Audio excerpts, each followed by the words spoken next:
Students, staff, and faculty, welcome to this blessed event, the joining of Alec Patterson and his student loan debt. Woo!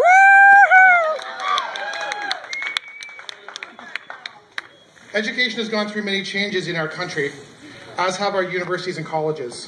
One of the greatest changes that we've seen in our lifetimes is the great divestment in post-secondary education, the shifting of costs onto students and their families. You see, for your parents' generation, the cost of universities and colleges was spread across all citizens. So everyone received the education they needed to achieve economic success. Today, funding for universities and colleges is at its lowest proportion in more than 45 years. How do colleges and universities make up the shortfall? Through tuition fees. High fees mean that low and middle income citizens need to take out vast amounts of student loans and incur crushing levels of student debt to access the same education provided virtually free to past generations. According to at least one of Canada's 5 chartered banks, average student loan in BC exceeds $35,000 per graduating student for a 4-year degree, and that's without the added interest charges. What better way to mark the joining of today's young people to a lifetime of debt than to celebrate the joining of yet another young person to his personal debt? So without further delay, let's meet the happy couple. Alex first met his student debt, the debt of his lifetime, just 2 years ago.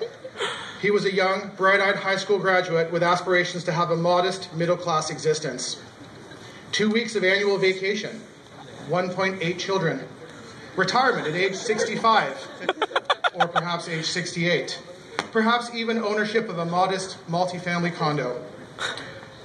To get the job of his dreams, he would have to go to one of BC's many post-secondary institutions to learn the skills and knowledge required by employers. He was happy to do it.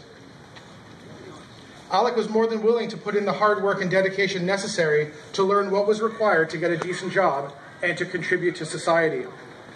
Alec, sadly, was not fortunate enough to be born to a family able to pay his way through college.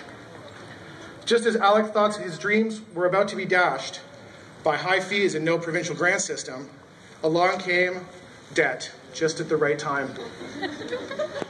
For its part, student debt has been around for years, but has been actively seeking that very special young person with no prospects and no other options. Don't be fooled though, student debt is warm, supportive, and giving. Provides all the important support Alec will need, or at least it will through the in-study period. As far as commitment goes, you can't beat student debt. It loyally sticks by you through thick and thin, in sickness and in health, for richer, but mostly for poorer. Some might say that student loan is all the same, but they would be oh so wrong. British Columbia's student debt offers so much more to its partner, the highest rates of interest charged on any student loans in Canada, the lowest amounts of non-repayable financial assistance in Canada. These are but two of the things that will make Alex's marriage to student debt so very important. Love is very fragile. It's important to recognize that today's marriage almost did not occur. Had Alec's parents been 2 income brackets richer? Had Alec been able to receive paid internships during his studies? Had Alec chosen to study part-time and graduate in 10 years? Had he followed any of these options, he and student loan debt would not have been in the committed relationship you see before you today. We must also pay credit to one other important partner that brought them together, the British Columbia government. Woo!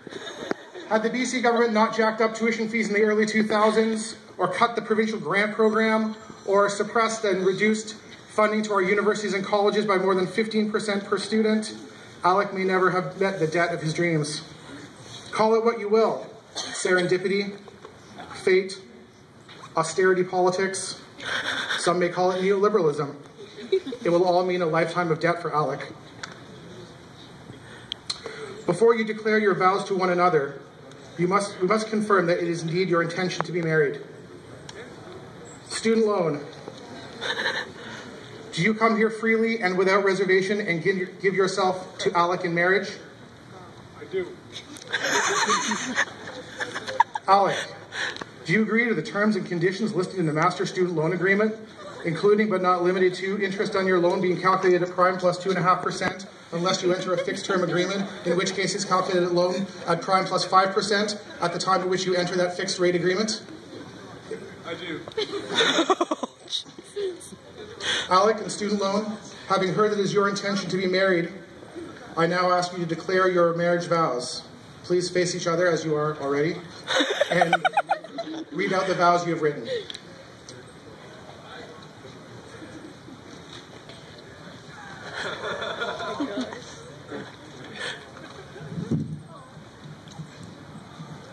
Oh, the mic and everything. The first time I saw you, I knew that you were the one that would keep me, or I'd be spending the rest of my life with. From that very first application form, I knew that you'd be mine forever. So I tell you now that these words I say are not just words. They are my attempts to convey to you my master's student financial assistance agreement, that you were my one and only way to get a post-secondary education. I promise to repay everything that you've given me for richer and for poorer, for sickness and in health, plus the mandatory fixed interest rate of 2.85% plus prime. Even when my credit cards are maxed out, and as long as you keep me in crippling debt and finance disarray, I will always love you. I promise to put you before everything else in my life, like my friends, family, and passions. Above all, I will love you as the Minister of Advanced Education, Andrew Wilkinson, has asked me to do so, and that is unending, without condition, and without declaring bankruptcy. I promise to hold you close to my wallet and cherish you for as much as the minimum amount payable will let me.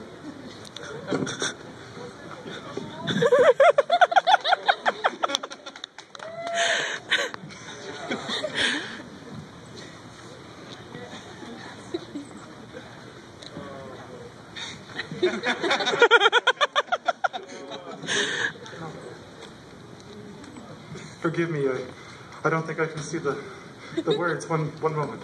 Well,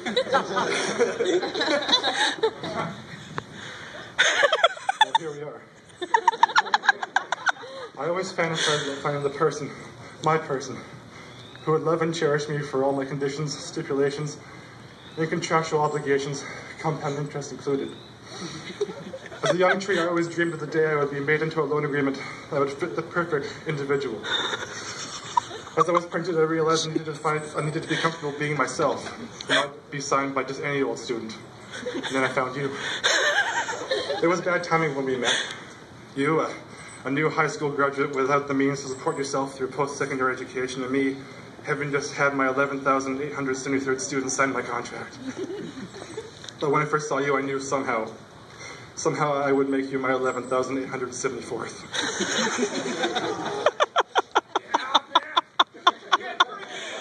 When you first applied for me in 2011, it all turned around. I vowed to always be there for you, seeking the majority of your bi-weekly wages. I vow to never give up on you. I will always be there, right in the back of your mind, keeping you in financial turmoil. I vow that I keep you from declaring bankruptcy for the next 7 years. I give my whole signature line to you until the very far-flung day that you are no longer burdened by my crippling debt at a fluid prime interest rate of 5.85%. We work as a team. While I am a gigantic burden, I will always keep you company and be by your side, even on the nights that I keep you from going out with your friends. You are my everything, my life, my student, my signee.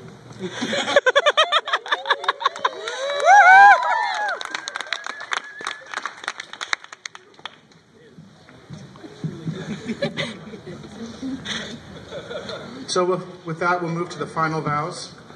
Student loan. Do you agree to amass and accrue both principal and interest, to restrict Alec's employment options and economic potential, and indenture Alec to a regressive state-sponsored tax on the poor?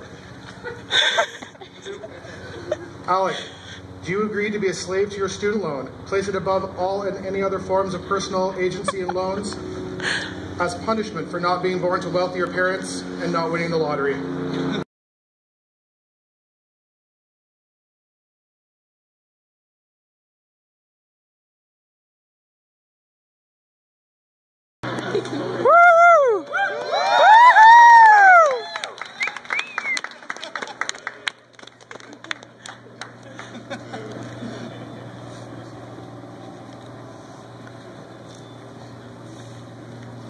Yes.